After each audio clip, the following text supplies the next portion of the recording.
wenzao hawajui. Yani ilikuwa ndo maswali nakwenda kujiuliza, lakini kabla hatujajiuliza na kupata majibu, wao wamekaa tena, wamesolve issue yao, si ndio? Wamekwenda kuifanya, kwa maana ya kwamba sasa wanakwenda pamoja, kwa sababu ile ulikuwa unaangalia ilikuwa inatenganisha. Hawa wanaandaa timu, hawa wanafanya kikao. Hawa wanaandaa Simba Day, sio wako busy na Ngorongoro sijui, hawa wanafanya kikao. Ilikuwa ni kitu ambacho sio picha nzuri kwa klabu kubwa kama Simba, klabu ambayo ina vitu vingi vya mifano kufuatwa na watu. Lakini kama wao wenyewe wameona, wamerudi nyuma, wameenda kukaa sasa, watafanya mambo yao kwa pamoja au kwa kusikilizana. Kwa sababu kupishana si jambo baya, si ndio? Lakini kuna kupishana kwa kusikilizana, kwa sababu kama wao wamerudi kukaa chini na wanaona wanaweza wakafanya, ni jambo zuri sana. Lakini mimi msisitizo wangu ni kwamba bila ya woga, kwamba wana kila sababu ya kufanya chochote wanachotaka kufanya, lakini kwa maslahi ya klabu ya Simba.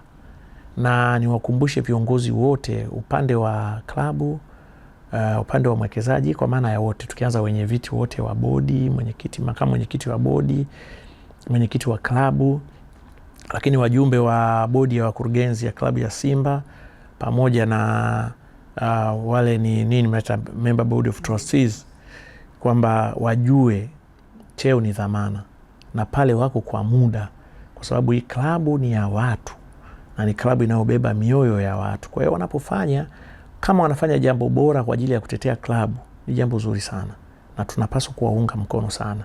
Lakini kama wanafanya jambo kwa ajili ya klabu iharibikiwe kwa sababu ya masuala au maslahi yao binafsi, kwa au wanafaidika kutokana na migogoro ile, ni jambo baya sana, na I think karma itawatafuna kwenye hili. Kwa hiyo wafanye jambo ambalo linakwenda kusaidia klabu, kwa sababu wamepewa hiyo dhamana. Kuwa wakali wakati wanatetea maslahi ya klabu yao, kupinga labda chochote ambacho wanaona hakiko sawa, nafikiri ni jambo zuri sana. Lakini kwenda kwa utaratibu ulio sahihi pia ni jambo zuri sana. Kwa hiyo kwa jambo walilofanya la kurudia, wameungana tena, wanakwenda kwa pamoja, kama watapishana na vyovyote vile, nafikiri ni jambo zuri sana kwa maana ya afya ya Simba ambayo inabeba mioyo ya Watanzania na watu wengine wengi sana. Sasa Jembe, hapo watu walijua surprise ni Faisal jezi namba 6. Lakini cha ajabu tajiri amesema pesa iko benki. Sema usajili bado hujaishi, lakini pesa iko benki. Watu wanasema sasa pesa iko benki vipi wakati pesa inatakiwa kwa Faisal? Tumuone kwenye jezi nyekundu. Mimi najua, unajua kwenye hili mimi ninachojua Faisal ni mchezaji wa Azam mpaka sasa. Na kama wisely talking, professional talking, tunabidi kuheshimu kama mchezaji wa Azam. Na nafasi yake ya kucheza Simba au timu nyingine ipo. Na ninajua Faisal ni mchezaji anayetakwa na timu zote, sio Simba peke yake. Yanga na wengine na wangetamani kila mtu acheze kwao, kwa sababu ni mchezaji bora, ni mchezaji mzuri. Lakini kwa sababu sasa hivi ni mchezaji wa Azam, kama klabu zimeshindwa kumpata katika wakati huu, basi tuheshimu kama ni mchezaji wa Azam, na tuheshimu na yeye pia kwamba anaitumikia klabu yake ya Azam. Tumwache mpaka siku tutakaposikia wamemsajili, kwa sababu watakao kuja kutoa taarifa ya usajili kuhusiana na Faisal, kama wamemsajili ni Simba watasema, kama wamemsajili Yanga watasema. Sisi kazi yetu kusikiliza na kumwombea Fei mazuri kwenye kila hatua ambayo anakwenda, kwa sababu ni kijana wa Kitanzania, amekuwa akiwakilisha taifa letu vizuri, klabu zetu vizuri. Kwa hiyo tunapaswa kumuunga mkono. Sasa Jembe, kwa namna ulivyoona Simba timu yao ilipocheza katika siku ya Simba Day, lakini pia unaweza kwa uchache ukazungumzia performance ya Ahmed Ally, namna alivyoingia kuwachukua Simba mnyama kuja kukutana na Simba binadamu ama Simba team. Unazungumziaje? Lakini kwa timu yao inakupa matumaini ya kuona Simba inaenda kufanya vizuri kama ambavyo Mo Dewji alivyozungumza, anaiona Simba kufanya kuchukua kombe la Afrika? Kwa Ahmed, mimi nimekuwa nikisema mara zote, na ni vigumu pia kukubaliwa kwa sababu ndani yake kunakuwa katikati kuna ushindani. Bahati nzuri mimi Ahmed ni na Ali hata na Haji ni kati ya ni watu ambao nimefahamiana nao kabla hawajawa wasemaji wa klabu ya Simba. Haji akiwa rafiki yangu miaka hiyo, akiwa mwandishi, na ni kati ya waandishi wa zamani bora. Alafu nafikiri Haji ni zaidi ya age yangu mimi. Alafu Ahmed na Ali alipita hapa Global ingawa kwa kipindi kifupi, lakini alikuwa pia Global Habari Corporation ambako mimi ndo nimeanzia. Kwa ni mtu ambaye nimezungumza naye mara nyingi sana. Ahmed akiwa Star Times anaijua ile ambition yake. Kila mtu ana mchango wake, lakini to be honest, Ahmed amekuwa mbunifu sana, na kwangu namuona kama ndiye kijana amefanya vizuri sana kwenye tasnia. Haji amekuwa ni yule mtu ameamsha ya tasnia ya wasemaji, kati ya wasemaji wa kwanza ambao wameleta thamani kubwa kwenye wasemaji wa clubs. Lakini Ahmed amekuja kuiheshimisha zaidi, lakini amekuwa gumzo na amefanikisha vizuri zaidi. Mfano, nimemwona Ali akitambulisha kwa mara ya kwanza, na ndoto yake ilikuwa ni kutambulisha. Nafikiri amefanya vizuri, lakini kwenye level ambayo ukimwangalia unasema anatakiwa aende akajifunze zaidi na zaidi, akajiimarishe zaidi na zaidi. Amefanya vizuri kwenye level yake ya mwanzo, si ndio? Kwa sababu ndio ameanza, lakini unamuona Ahmed akiwa anafanya, unaona it's a different level. Na ukiangalia sasa anaweza kawa anafanya vizuri kuliko Ali, kwa sababu pia Ahmed amefanya mara nyingi zaidi. Kwa maana amejifunza zaidi, ana experience kubwa zaidi ukitaka kumfananisha na Ali. Kwa hiyo hata ile ya kuja na Simba mimi imenisurprise sana. Sikuwa nimetarajia kwamba angeza kuja na Simba. Ni sehemu ya ubunifu, ni sehemu ya ubora wake ambao amefanya, lakini ameendelea kuwa bora kwenye shughuli nzima, kwa sababu unaangalia anapokuwa anaisimamia hiyo, anaifanya kwa ubora zaidi. Kwa hiyo nafikiri hakuna ambacho tunaweza tukasema Ahmed tena kwamba hajawahi kufanya kwa maana ya ubora, lakini watu wote kwenda kujiona atafanya nini kwa maana ya mwendelezo wake. Ameweza kufanikiwa kwenye huo mwendelezo, and I hope atakuwa na mwendelezo mzuri zaidi. Lakini ni one of the talented guys kutoka upande wa media ambao wanaendelea kuifanya tasnia ya wasemaji wa clubs kuwa bora zaidi.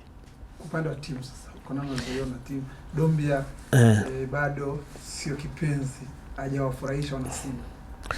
Unajua, mimi natamani kumuona Dombia tena. Unajua, katika kitu, unajua baada ya Simba kufungwa ile mechi ilikuwa ni vigumu sana kuwaelezea watu wa mpira wakakuelewa, lakini baada ya Yanga kufungwa nafikiri leo tunaweza tukazungumza kwa kuelewana sana, na mazungumzo yetu yanaweza pia kawa ni mepesi sana kueleweka. Kwa nini? Kwa sababu wote wamefungwa. Na unajua kwenye Simba Day au kwenye wiki ya Mwananchi, kukushinda inaweza likawa ni priority ya mashabiki, kwa sababu mashabiki mara zote wao wanataka kushinda. Lakini kwa makocha, benchi la ufundi, inakuwa ni nafasi nzuri sana ya kuziangalia timu zao. Na bahati nzuri sana, mfano Simba, Yanga, nimeona wameleta timu nzuri ambazo zimewachallenge very nice, na ni faida kubwa sana kwa masuala ya kiufundi. Lakini inaweza ikawa ni maumivu kwa upande wa mashabiki, kwa sababu mashabiki wangependa wamalize ile pati yao na ushindi. Na kama wanataka hiyo, nafikiri wangekuwa wanaalika timu ndogo ndogo. Mfano Yanga wanaalika Taswa, alafu Yanga wanaalika Veterani, shughuli wanakwenda wanawafunga 7, basi wanafurahia kama wanataka. Lakini kwa maana ya msaada wa ufundi, naona club zote zimepata faida kubwa sana. Timu kuzisoma na kuzijua kwa ubora wake 100% kwenye mechi kama ile ni vigumu sana. Kwanza kocha anachezesha vikosi viwili. Ndani ya vile vikosi pia bado wanafanya substitutions.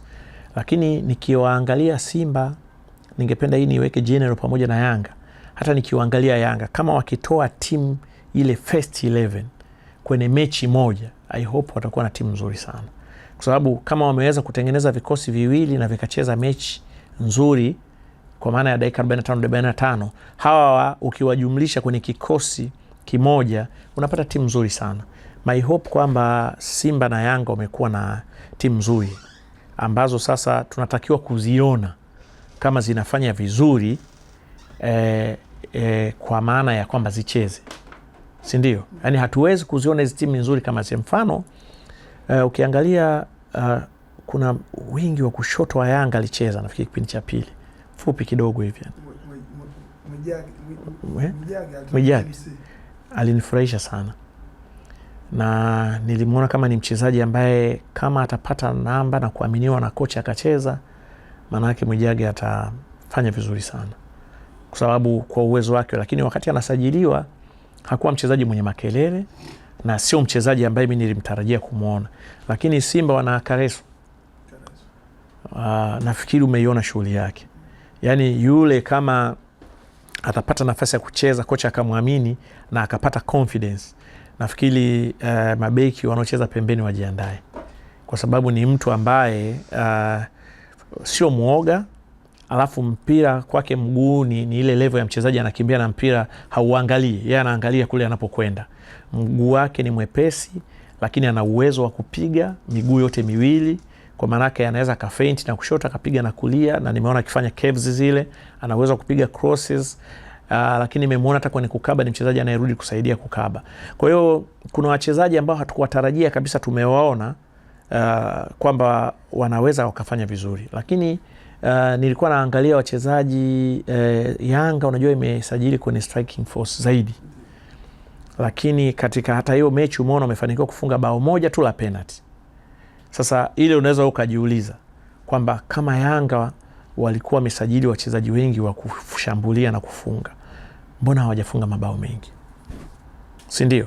Wamefunga bao moja. Sasa kwenye football ndio inakuwa hivyo. Maana yake sasa hivi kocha ataanza kuswitch na kujaribu kuangalia. Kitu ambacho nimekiona kwenye Yanga mimi, inapotokea ile transition ya haraka kutoka upande wao kwenda upande wa pili, nimeona kidogo kama timu ilikuwa inakwenda out of shape. Lakini pia nikaona kitu kingine ambacho nimekitofautisha kwa Yanga na Simba. Simba ukiwaona speed imekuwepo. Yanga speed ilikuwa sio kali sana. Mimi kwangu kwa kipimo hicho niliangalia Simba wamepata nafasi at least ya kucheza mechi 3 za kombe la Kagame. Yanga hawakuwa na hizo mechi nzuri za kufanya za kucheza hivi. Kwa hiyo wanapokuwa wanatoka kwenye mazoezi magumu, wanakuwa kidogo wanahitaji kucheza ili kusudi mili iachie. Kwa mimi niliona Yanga kama ilikuwa kama timu kidogo mili yao haijaachia, kwa sababu ukiangalia kwenye pre-season wanatoka kwenye mazoezi mazito na magumu. Kwa hiyo kuna kitu ambacho Yanga wanatakiwa waendelee kukifanya ili kurudi kwenye ile level ya kucheza vizuri zaidi, kwa maana ya kasi. Kwa hiyo mimi bado naona kama timu zote zitakuwa nzuri, lakini zinahitaji kucheza, kwa maana zinahitaji muda, na mechi ya dabi inayokuja pia itatupa majibu ya vitu vingi sana, kwa sababu dabi pia huwa inatengeneza confidence na inaua confidence kwa baadhi ya wachezaji. Inatengeneza hali ya mchezaji kuona sasa mimi naweza nikakifanya, kwa sababu kama umefanya kwenye mechi ya dabi utashindwa kwingine wapi.